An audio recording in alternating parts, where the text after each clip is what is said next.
This episode of Adventures in Alchemy is brought to you by the Moon and Magic Planner, 13 Moons of 2020. Plan on magic for 2020. Magic just doesn't happen. You have to plan on it. And this planner has plenty of ideas and spaces for creating magic. It celebrates the moons instead of the months. It follows the cycles of nature.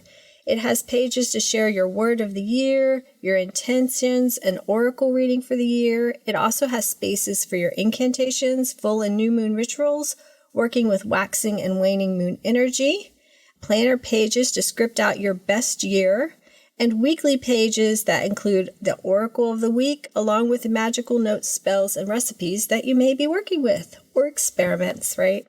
And also you can track all of your magical habits here because these habits really build up our own connection to magic in the world. And it's just brimming with magical energy for you to have the most magical 2020 yet. How many times did I say magical? Too many. But go to the show notes and check out the link, or just go to www.dailyalchemy.com and scroll down to about the middle of the page and you'll find a big button that'll take you right there where you can see the brand new gorgeous cover for 2020.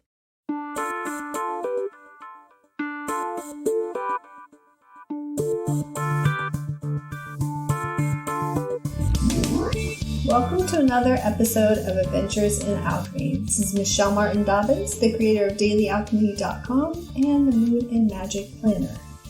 And I am charming this episode of the podcast to be of service, to let divine ideas come through, and to bring value to all who listen. And another way that I'm bringing value is with the Moon and Magic Planner. And they are here. All the pre-orders are going to be going out in the mail today. So if you ordered one, be on the lookout. If you haven't ordered one, this year I did do a few extra copies because I'm going to be vending. So if you haven't ordered and you ordered one now, I have your copy right here in hand. It is earmarked magically for you and will go in the mail on the next business day. So if you order it on a Monday, it will go in on Tuesday. If you order it on a Friday, it will go in on Monday.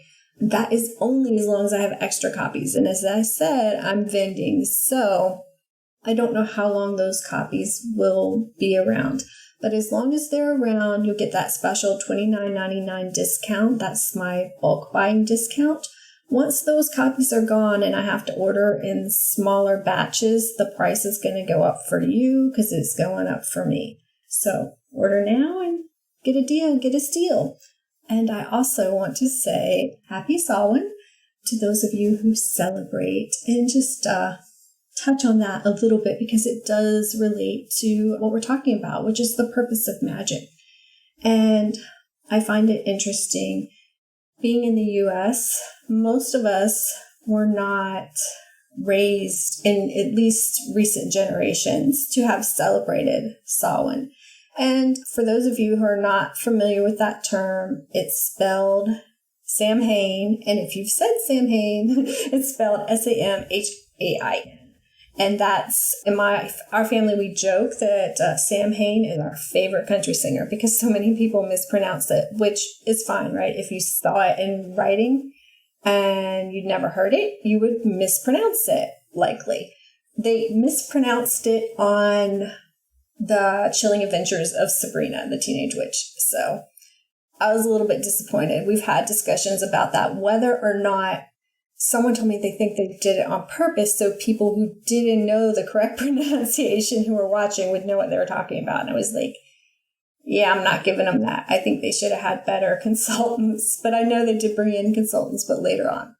But anyway, most of us have not celebrated this, even if, well, I don't know, if you come from a more pagan-based family, you may have. But a lot of us, myself included, did not. We celebrated more traditional holidays here in the U.S. Other countries may be different.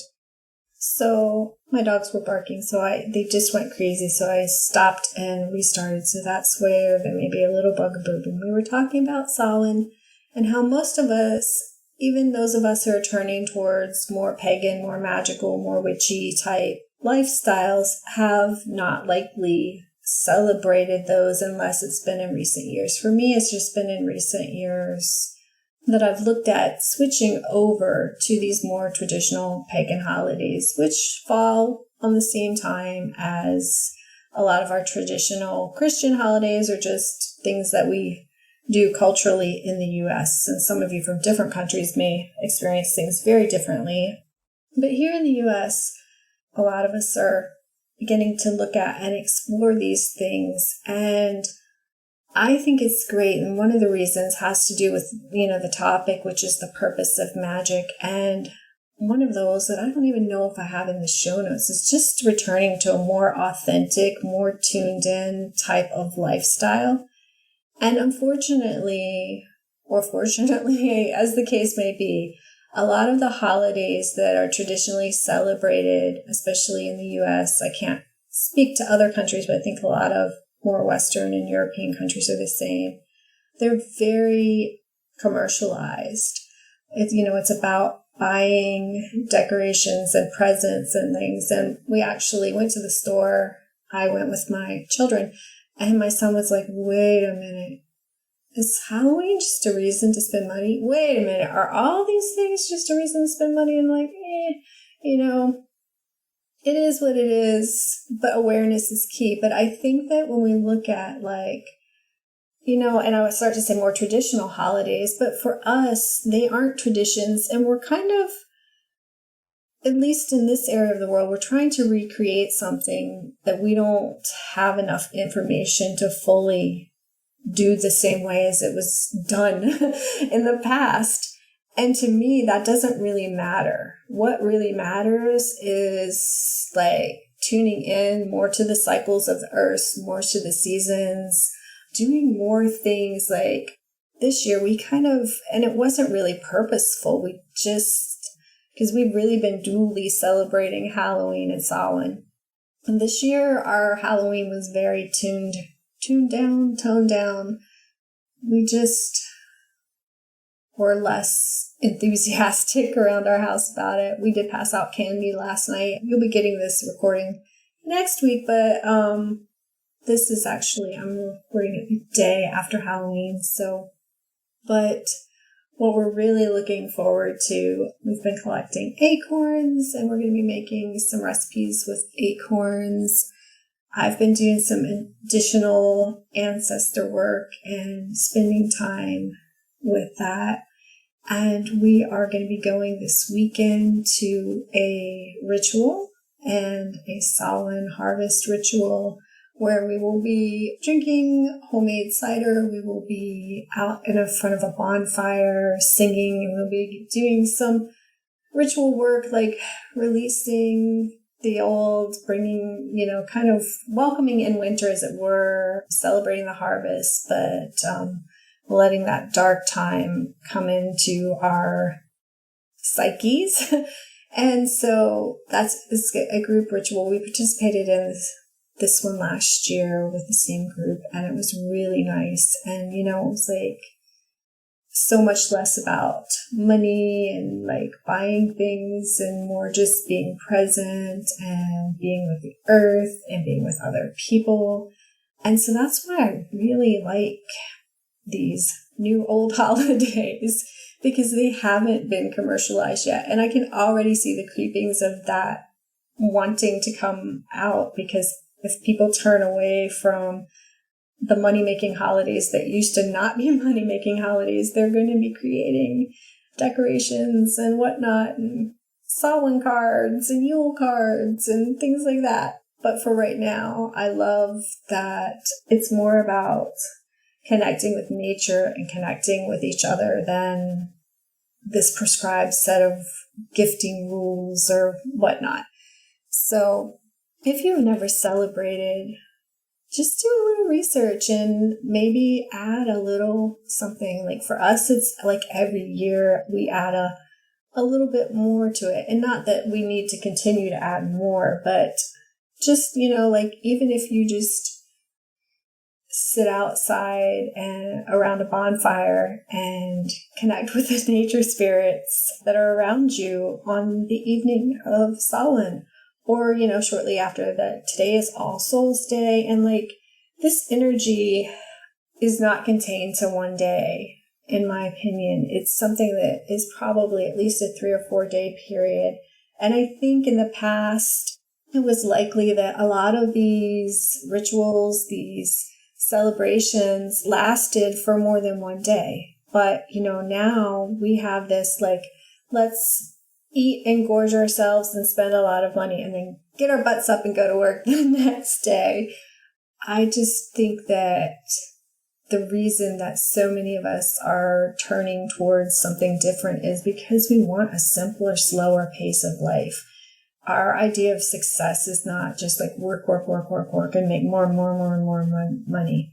Wow. As I said that, my screen on my computer went really weird. Okay. Sometimes me and technology are weird. And that is the other thing that I really wanted to bring up quickly before I move deeply into, not that deeply, deeply as a podcast can go, into our topic of the purpose of magic. But I am trying out a new sound setup here. I am in a different space, and I was hoping that would be better and keep me away from moving dogs. But apparently they're still downstairs barking, so I'm going to try to work around that as best I can. But I'm working on 2 things with the podcast, and one is staying more on topic and less meandering. But if I'm honest, I'm always going to meander a bit. And the second is getting some better sound quality. As I say that, the dogs start barking again. I live with 2 border collies and 4 kids. Quiet is really hard for me.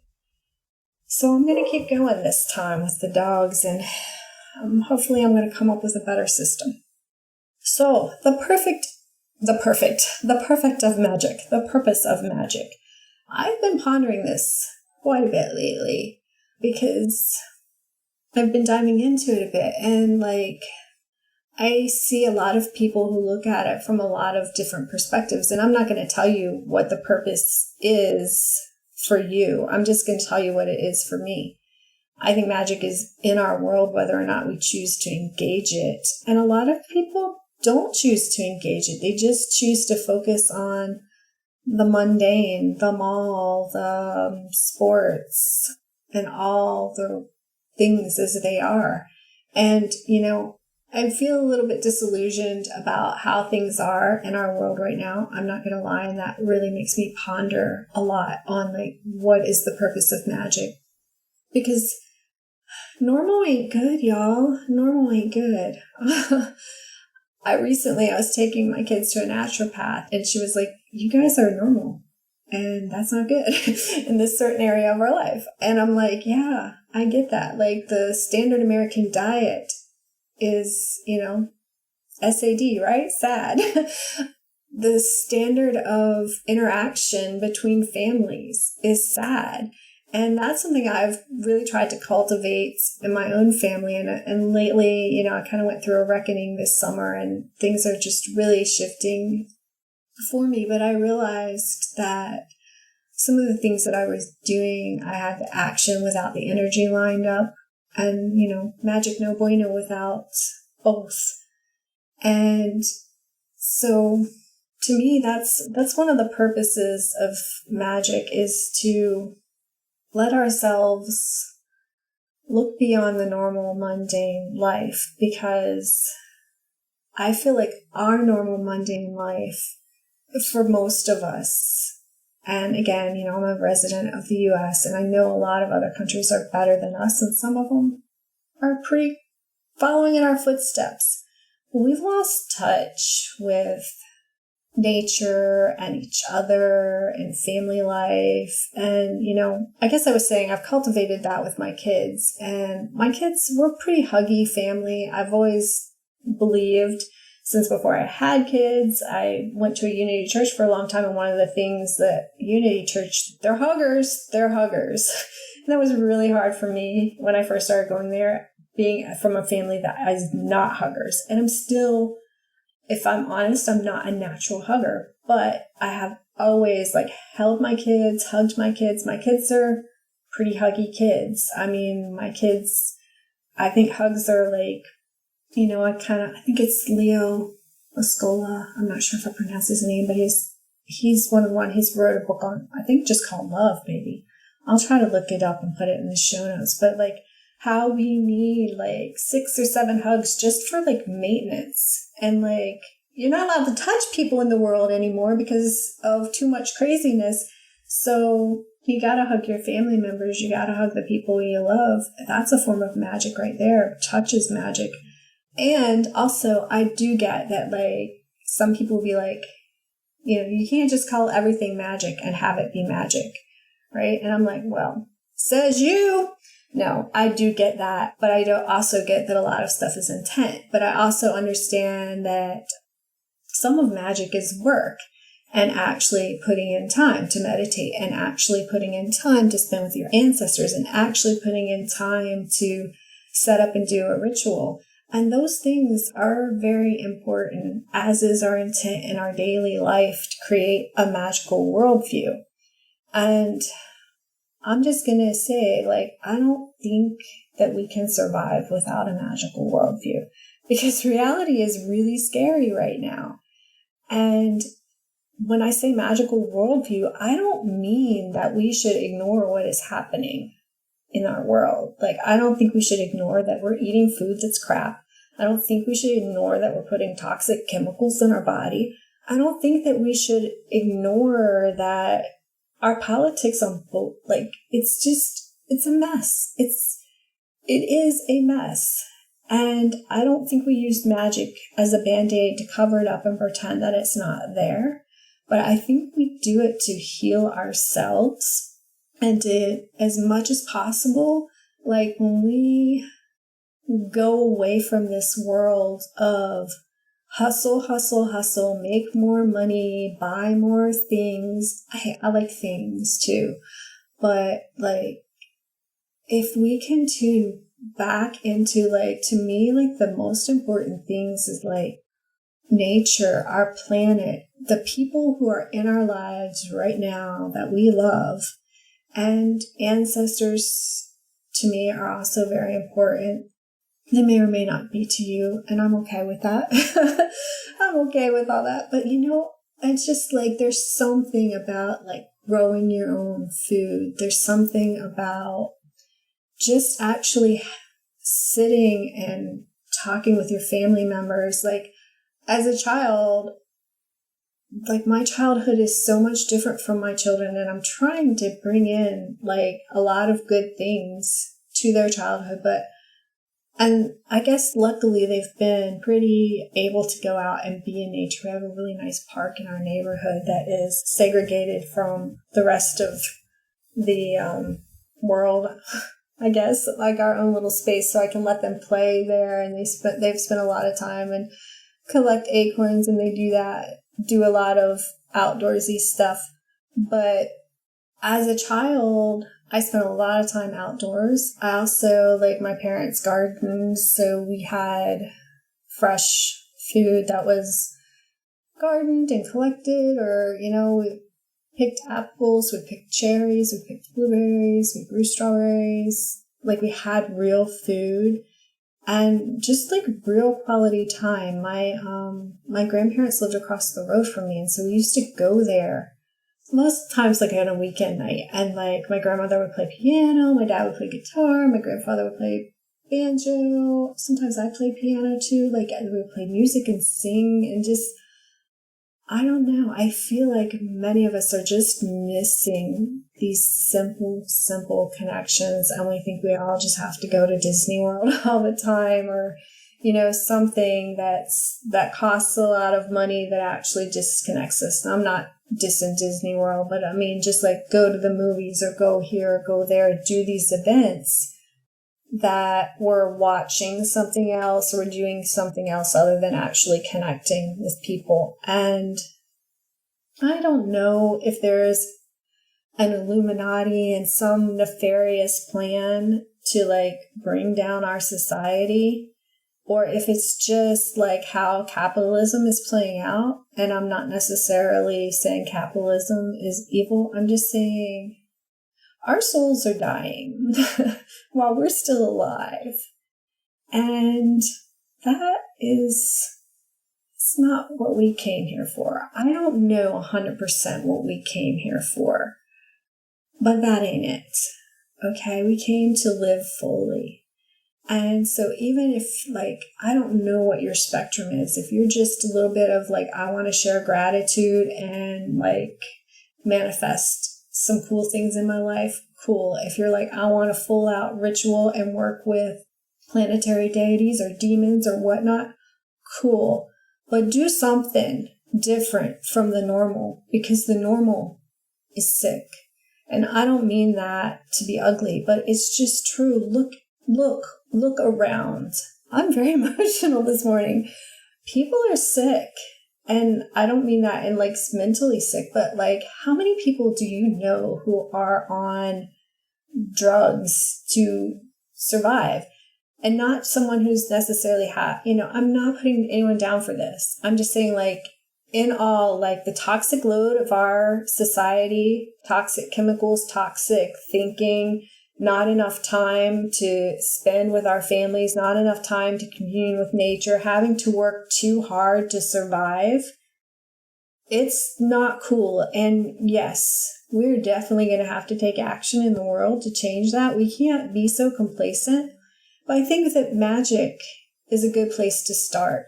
But that's, that is a start. Obviously, we need to do work to change things. But sometimes I feel like when we come at it with this negative fighting view, it's, it doesn't necessarily serve us. And we start feeling overwhelmed and we start feeling like we're always going to lose. But magic for me has been like the balm for that, because I've done things and I've seen results.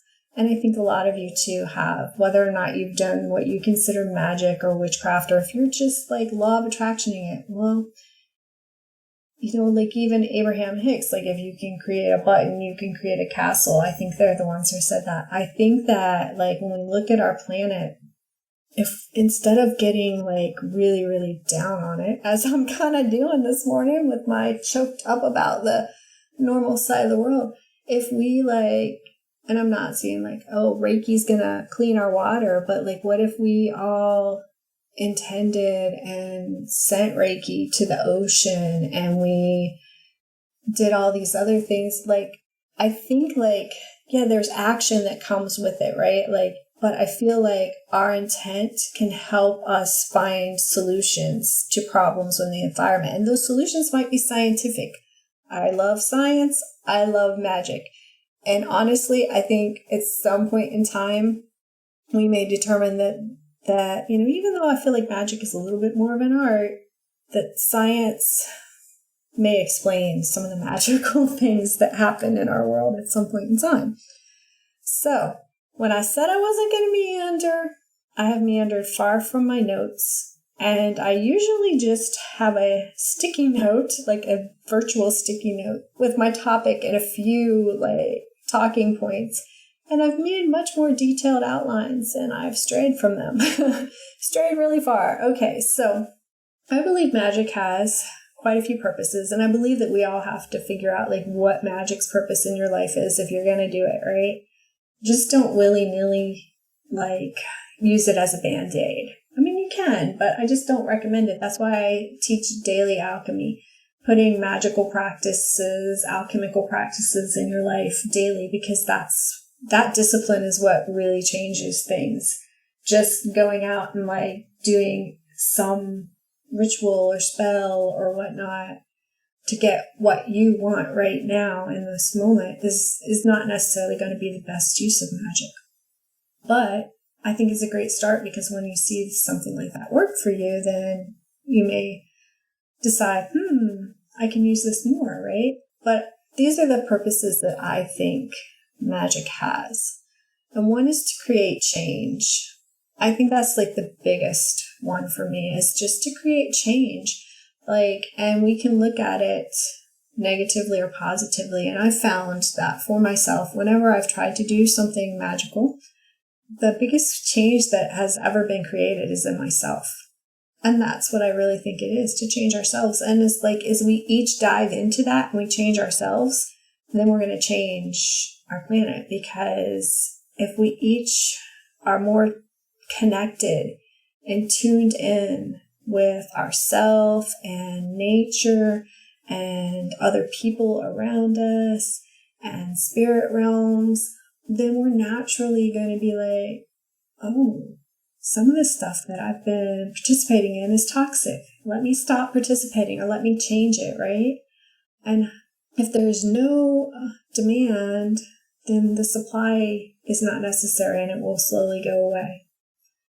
So, to me, that's like the main thing, is to create change in the world.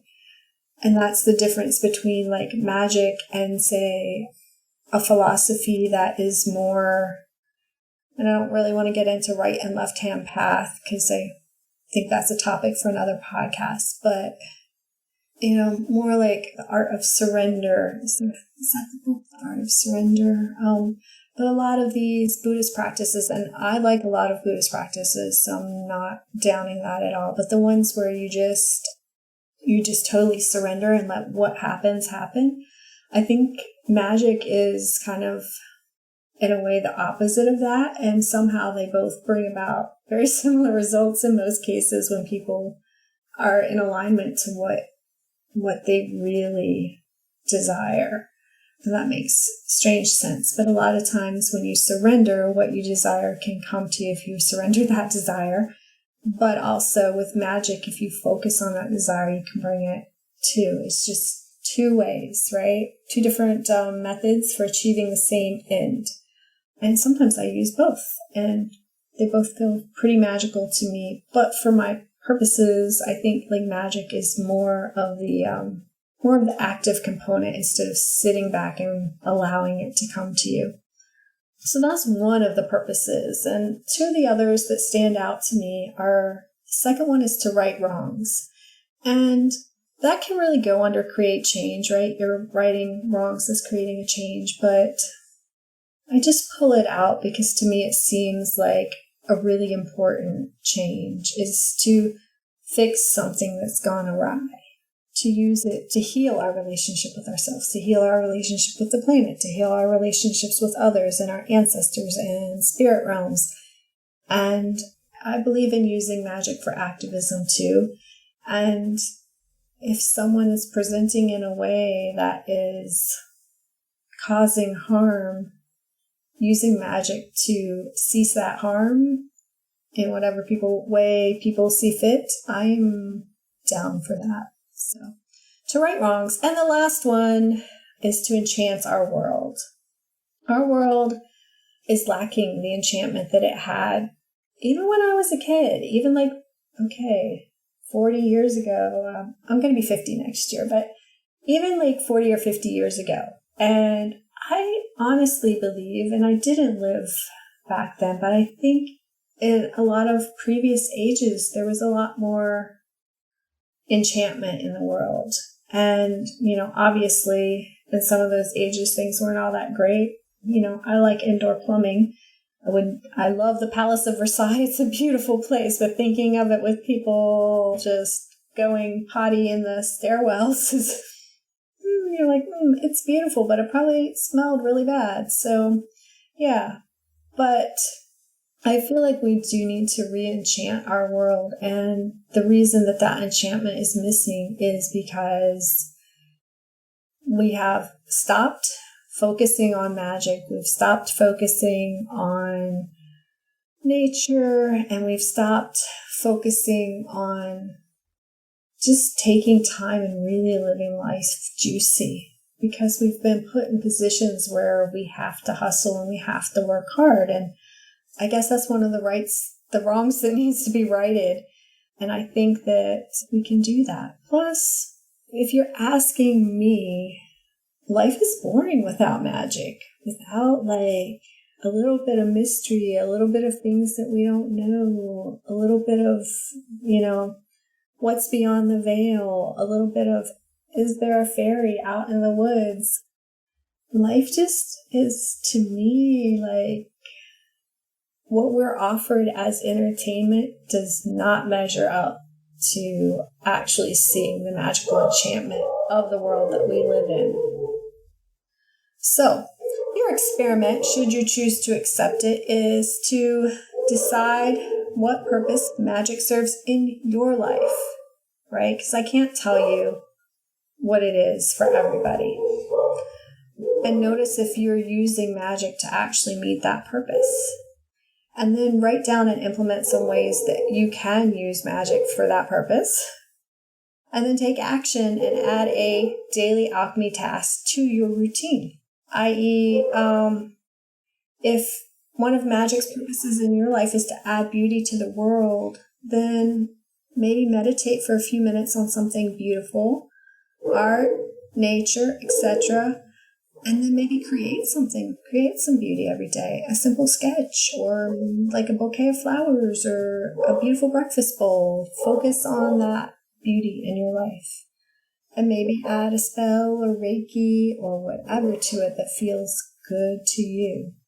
So let me know what you think the purpose of magic is and why it's worth your time. And I'll catch you on the flip side. And in the meantime, I am really sorry that my dogs have been insane and that my new setup has not worked well. I tried restarting like 5 or 6 times and they're just going to continue to bark today.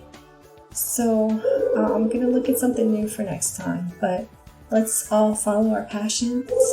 Let's be change-making descendants. Let's be future exalted ancestors. And let's live magically in the now.